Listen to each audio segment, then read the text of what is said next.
Ini saya diprank oleh Romo Sekretaris. Teksnya ndak ada.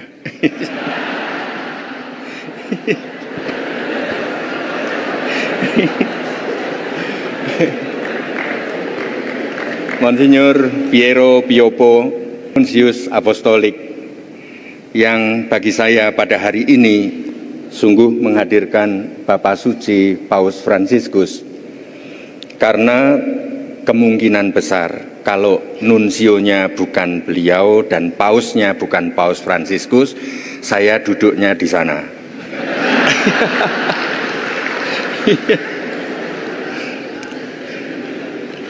Yang terutama yang mulia Bapak Kardinal Monsinyur Ignatius Suharyo, yang merupakan penasehat Bapak Suci dari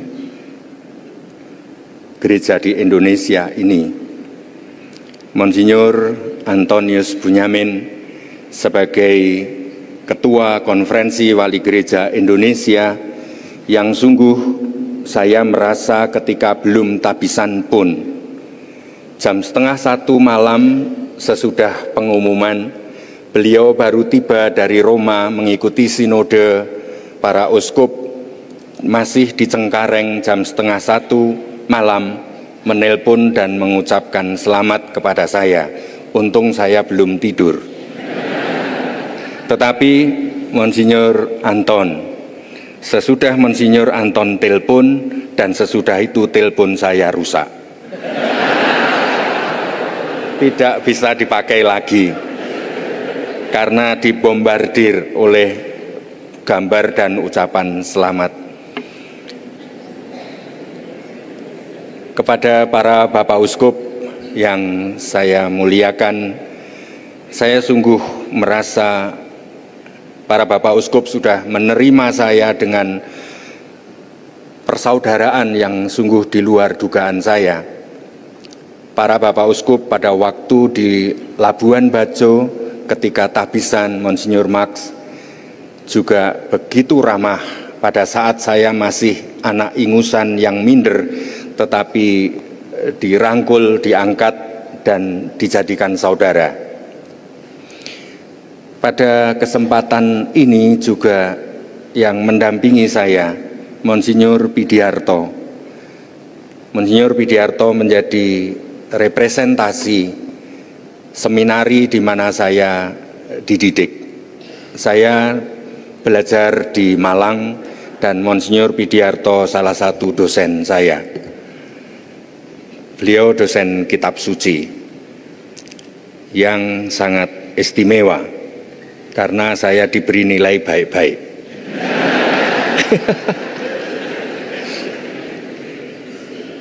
Monsinyur Yono Prabdi, yang sudah saya kenal sejak lama ketika sama-sama sebagai Vikjen. Beliau adalah koordinator Forum Vikjen Regio Jawa. Pada waktu itu beliau Vikjen Keuskupan Agung Semarang, tapi lalu beliau ternyata menjadi Uskup Ketapang. Dan satu persatu Monsinyur Tri jadi uskup. Ternyata Vikjen-Vikjen sudah pada jadi uskup. Monsinyur Ewaldus jadi uskup. Ya, ternyata memang hati-hati yang jadi Vikjen. Tetapi Monsinyur Pius Riono Prabdi telah mewakili Yohanes Pembaptis bagi saya. Karena saya sesudah 5 tahun menjadi imam muda yang terlalu terlena dengan fasilitas, dengan kesombongan rohani, dengan kesombongan ego, tetapi akhirnya Tuhan memperkenankan kepada saya untuk dibaptis ulang dengan sungai air di Sungai Kayung di Kalimantan. Dan di selama 5 tahun saya dibaharui kembali untuk semakin mencintai imamat, untuk semakin mencintai umat. Dan terutama selama 5 tahun saya sungguh mendapatkan ilmu yang saya berani mengatakan, dan ini tingkatnya doktoral, yaitu ilmu senyum semesta.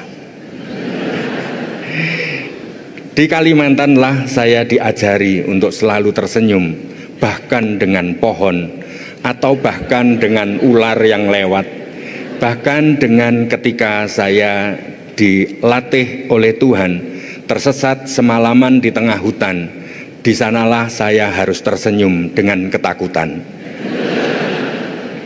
Ketakutan itu pun layak untuk disenyumi, untuk akhirnya sampai kepada Tuhan yang tersenyum kepada saya. Ternyata dia lebih dahulu tersenyum. Terima kasih kepada Romo Pius yang juga memperkenankan saya untuk bersama Romo Edi Laksito dan Romo Kurdo untuk retret mempersiapkan tabisan ini selama seminggu di salah satu pertapaan terapis di Penggadungan di Keuskupan Ketapang. Ini semua karena dorongan dari Bapak Uskup Pius. Beliau mengingatkan, loh Romo kan waktu ulang tahun imamat pernah retret pribadi di sana. Iya memang, sekarang tempat itu jadi pertapaan. Langsung saya bergembira lah, oke Monsinyur, saya mau retret di sana. Lalu terdengarlah juga Romo Kurdo, aku melok.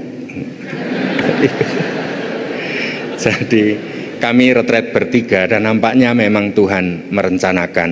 Dengan bertiga saya bisa berefleksi bersama dan akhirnya bisa menemukan arah langkah pastoral ke depan. Dan siapa-siapa yang hendak menjadi tim pastoral yang masa penggembalaan saya. Para Bapak Uskup, saudara-saudari yang terkasih, pertama-tama memang saya bayangkan di balik skenario ini semua adalah Monsinyur Sutikno. Saya merasa dipersiapkan. Saya ketika masuk seminari sebenarnya juga bukan karena kehendak pribadi. Kalau seandainya yang wawancara menerima calon seminaris itu bukan Romo Tikno, mungkin saya tidak diterima. Karena sangat fatal. Jadi saya masuk ke seminari sebenarnya teman saya yang pengen masuk seminari. Teman sama-sama tersesat ketika naik gunung. Kebetulan teman itulah yang mengajak saya untuk cara membayar hutang hidup, yaitu dengan menjadi imam. Padahal saya tidak pernah menginjakkan gereja selama 3 tahun. Tetapi teman itulah yang mendorong saya untuk masuk seminari. Tetapi ketika tes masuk seminari, ternyata teman saya cari tidak ada. Dia membatalkan masuk seminari karena keluarganya meminta dia untuk menjadi guru. Teman itu adalah Antonius Kasmanto, almarhum yang pernah jadi kepala sekolah SMK Sinlui. Itu adalah yang menyuruh saya masuk seminari. Yang lebih fatal lagi bahwa saya tidak punya motivasi pribadi. Ketika yang mewawancarai saya masuk seminari itu adalah Romo Tikno. Karena saya tidak terlalu akrab dengan dunia para Romo, yang saya bayangkan Romo itu Londo bukan Jowo atau Cino. Enggak. Romo itu Romo Rusi, Romo Bosio, bukan Romo yang wajahnya Jowo atau Cino atau Flores, enggak. Jadi bayangan saya yaitu bapak biasa gitu. Maka ketika ditanya, Dik, apa motivasimu menjadi pengen masuk seminari? Saya toleh dan saya menjawab, motivasi itu apa Pak? Saya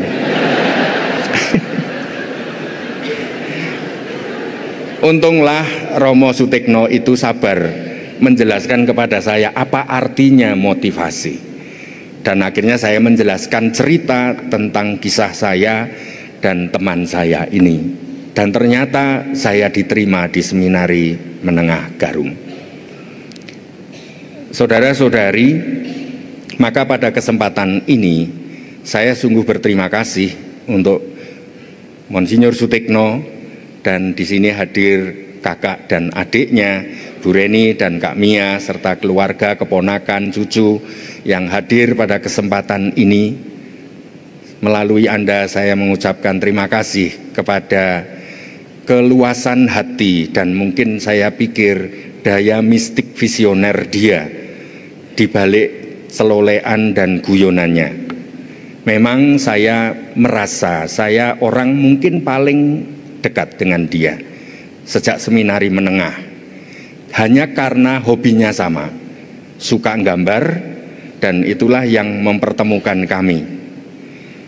Ketika di seminari tinggi lalu suka buat ornamen kapel. Jadi yang diajak ya saya. Sampai formator lain marah. Ini rektor ngajak fraternya jadi tukang. Jadi tapi toh juga ternyata dia terus mendampingi saya. Ketika seminari tinggi dan sampai tahbisan. Ketika dia pulang dari Manila sekolah, saya dioleh-olehi kamus teologi karangan Kamuncak itu. Lalu banyak hal peristiwa di mana Monsinyur Tekno memang saya merasa dipersiapkan. Sejak dia jadi uskup, saya yang diminta membuat lambangnya, coat of arms-nya, dan saya buat sesudah dia cerita panjang lebar apa visi pastoralnya. Lalu saya coba menggambar dan desainnya adalah keponakannya ini, Sam yang ada di sini. Lalu jadilah heraldinya Monsinyur Sutekno. Sejak dia tahbisan memang pertama saya dilibatkan menjadi tim perumus arah dasar keuskupan sejak tahun 2009. Saya pikir sejak itulah saya terus dipercaya. Pada suatu titik saya ditemui dan saya diminta, "Dik, kamu jadi Vikjen." Waduh, saya ini pernah membuat aib nama keuskupan. Saya ini pernah bermasalah sebagai imam. Bagaimana Monsinyur kok nunjuk saya jadi Vikjen? Alah, kabeh romoi masalah. Masalahnya konangan apa ora wis masalah.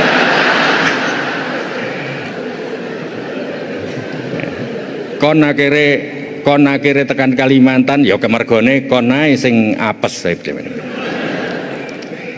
Loh, saya nggak punya pengalaman apa-apa. Lah aku dadi uskup punya pengalaman apa? Ya, tapi akhirnya yang pertama saya menolak dengan sukses. Tapi tahun depannya lagi ternyata lain cerita caranya. Dik, ini bukan tawaran, ini perintah dan kamu hanya bisa taat, dia bilang. Ya terserah, saya bilang. Kalau percaya, tapi berisiko kalau memilih saya jadi Vikjen. Karena pertama, nama saya sudah pernah buruk.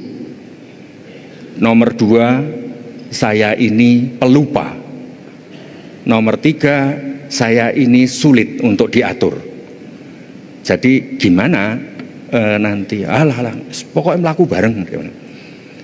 Sangat ringan, tetapi saya pikir itulah cara kemurahan hati Tuhan kepada saya dalam panggilan hidup saya. Pada waktu Nuncio memanggil saya pun dengan penuh keminderan sebenarnya. Enggak, saya bayangkan saya punya jago-jago untuk jadi uskup Surabaya. Tapi Nuncio mengatakan, Paus lebih tahu tentang Anda daripada Anda sendiri, kata.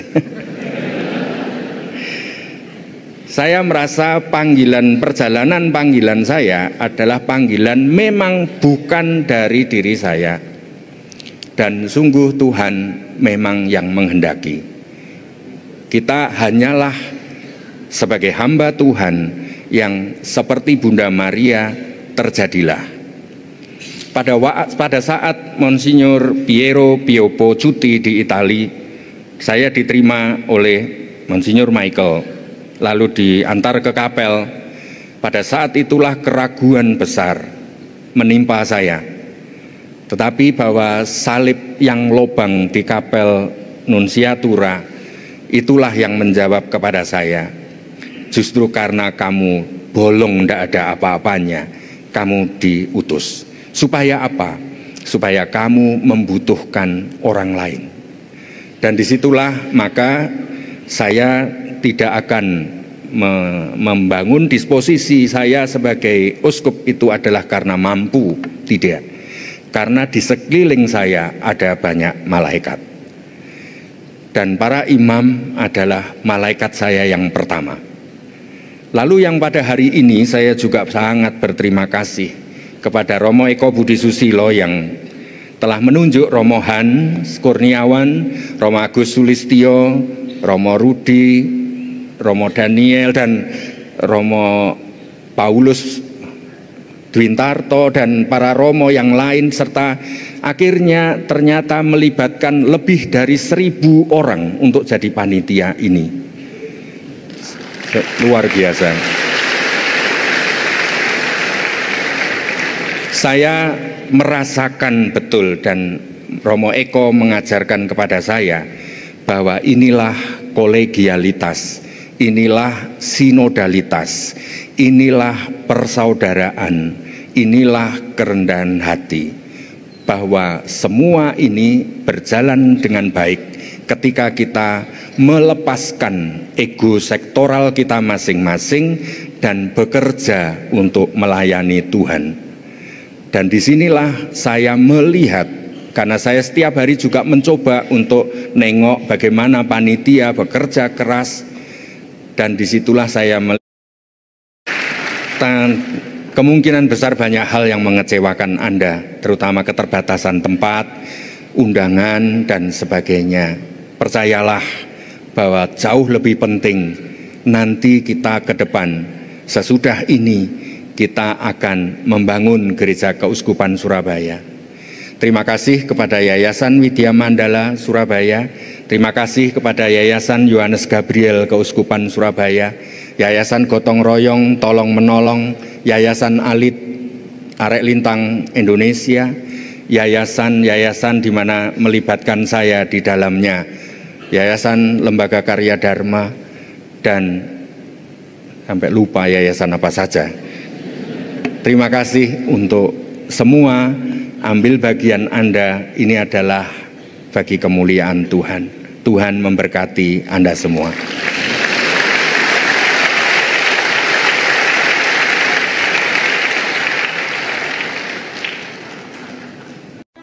Sahabat peradaban kasih yang terkasih, sampai jumpa pada episode berikutnya. Terima kasih atas kebersamaan kita. Salam peradaban kasih ekologis. Berkah dalam.